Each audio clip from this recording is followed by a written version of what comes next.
Bonjour, je me présente, Slicer, j'ai 36 ans. J'ai un TSA, un trouble du spectre autistique. Je vis dans une colocation pour personnes ayant un TSA depuis 2 ans.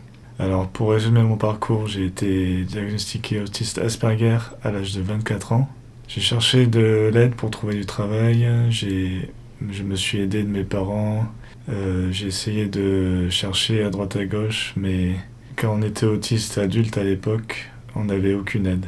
Alors j'ai fait une demande à la MDPH de RQTH, donc reconnaissance en qualité de travailleur handicapé, puis une demande d'AH, allocation adulte handicapé, avec l'aide de mes parents. Et on a obtenu ces aides, suite à quoi j'ai essayé de quitter le domicile familial parce que je m'y sentais pas à l'aise du tout. Je cherchais une colocation entre personnes ayant un TSA. Il y en avait une dans le nord et une dans l'Hérault.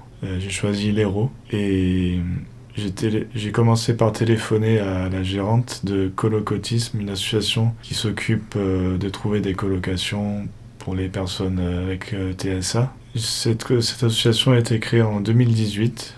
En 2019, j'ai voulu faire un essai dans la première colocation qui a été créée par Colocotisme. Et ça s'est plutôt bien passé, malgré que ce soit des autistes non ou peu verbaux. J'en parle dans ma première vidéo sur la colocation, qui est en lien en description. Alors, au début, j'y passais une semaine par mois. Ensuite, j'y passais une semaine sur deux en rentrant chez mes parents à chaque fois. Ce qui, vous doutez que c'était assez lourd à gérer de faire le trajet en voiture. Parce que oui, j'ai une voiture et j'ai le permis. Ensuite, en 2021, j'ai déménagé dans une autre structure toute neuve qui était un peu plus loin, mais toujours dans la région, toujours dans le département de l'Hérault et gérée par Colocotisme. J'ai vécu 1 an dans cette colocation.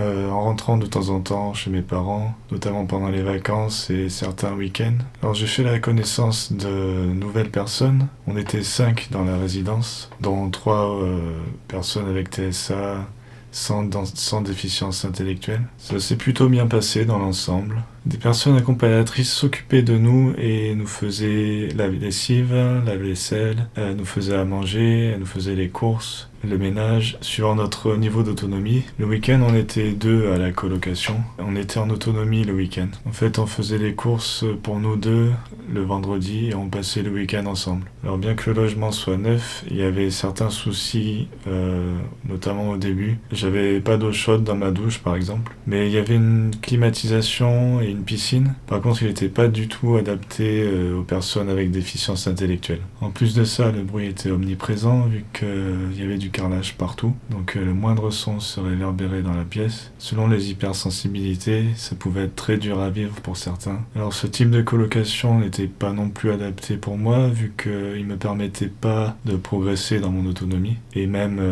j'ai régressé dans mon autonomie.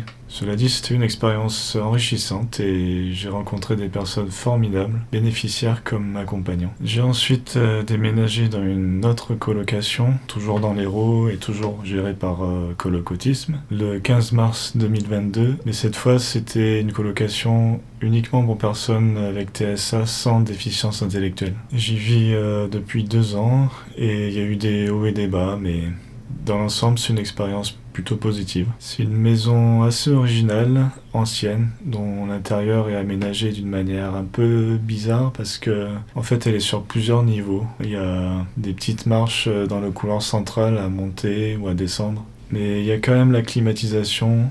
Et personnellement, je m'y sens bien. En général, j'aime les vieilles pierres. Actuellement, on est 2 colocataires. On est bénéficiaire d'une entreprise de service d'aide à la personne. Cette entreprise qui est payée par nos aires de PCH, qui sont demandées à la MDPH au préalable, nous permet d'être accompagnés. Nous avons 2 personnes intervenantes. Une qui intervient 20 heures par semaine et une qui intervient à peu près 2 heures par semaine. Elle nous aide dans nos tâches quotidiennes, mais contrairement à la précédente colocation, elles ne font rien à notre place, sauf si notre état de fatigue ne nous le permet pas, par exemple. Elle nous aide à nous organiser, notamment en mettant en place des plannings, en mettant à jour un tableau qui est affiché dans le salon. Elle note nos rendez-vous, elle nous accompagne pour faire les courses, pour préparer certains plats si on a envie, qui sont un peu complexes à préparer. Elle nous aide à faire le ménage dans certains cas. Parfois même elle nous propose des exercices de relaxation si on leur demande. Et en fait,